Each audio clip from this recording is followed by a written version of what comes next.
The Truth of Christianity, a lecture given by Joseph Cardinal Ratzinger, 1999, Sorbonne. At the end of the second millennium, Christianity finds itself in profound crisis in the very place of its original dissemination, in Europe.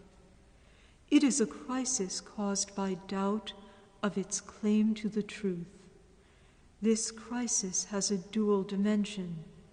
The first, increasingly insistent question is whether it is right, in the final analysis, to apply the notion of truth to religion.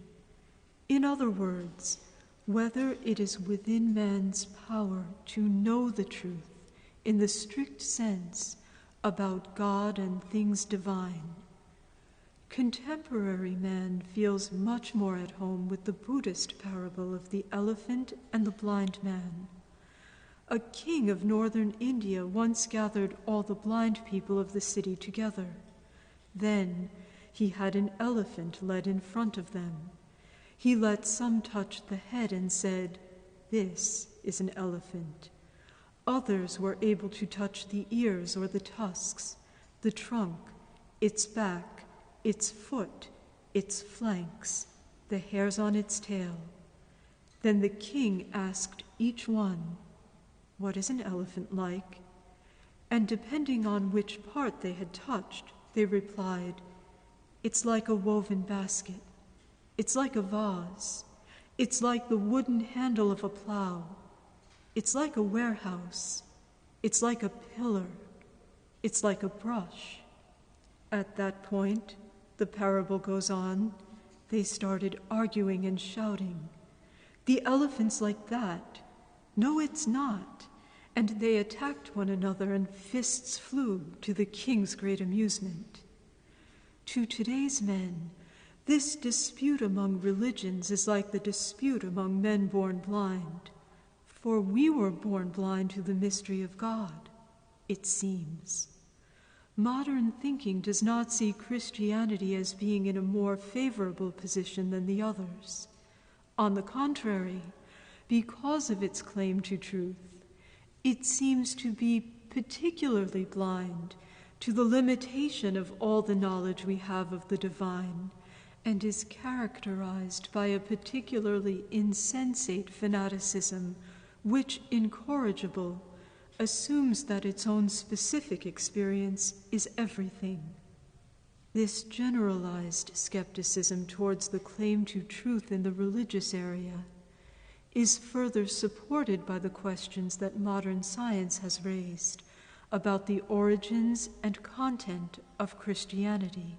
The evolutionist theory seems to have overtaken the doctrine of the creation. Knowledge concerning the origin of man seems to have overtaken the doctrine of original sin. Exegetical criticism relativizes the figure of Jesus and questions his filial conscience. The origin of the church in Jesus appears in doubt, and so on.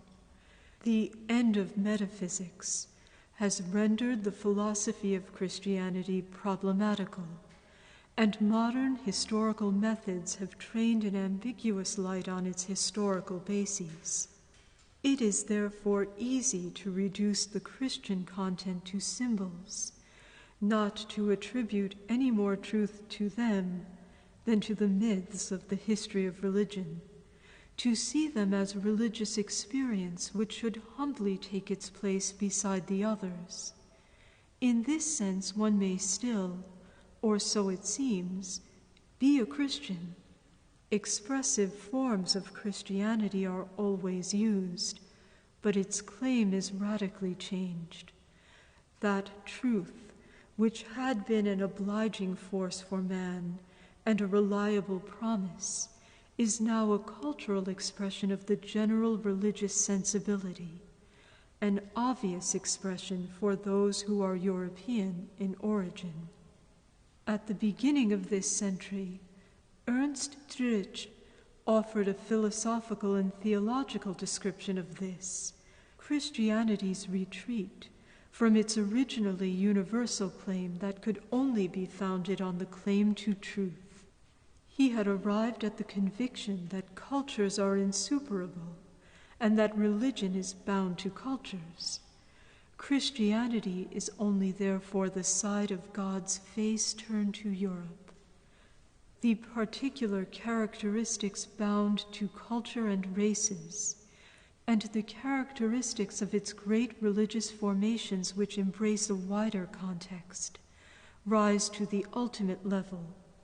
Who would dare to make any categorical value judgment on the point? That's something only God himself may do, he who is at the origin of these differences. A man born blind knows that he was not born to be blind, and so he will never stop asking himself why he is blind and how to be cured. Only apparently is a man resigned to the verdict of being born blind when faced with his lot, with the only reality which counts, ultimately, in our lives. The titanic attempt to take possession of the whole world, to extract everything possible from our lives and for our lives, like the explosion of a cult of ecstasy, transgression, and self-destruction, shows that man does not content himself with such a judgment. For if he does not know whence he came and why he exists, is he in all his being not an unfulfilled creature? The apparently indifferent farewell to the truth about God and the essence of our I, the apparent satisfaction at not having to worry about any of this anymore, deceives. Man cannot be resigned to being and remaining a man born blind as far as the essential things are concerned. The farewell to the truth cannot ever be definitive. Things being what they are, the old-fashioned question of the truth of Christianity must be raised again, however superfluous and unfathomable it may seem to some people. But why?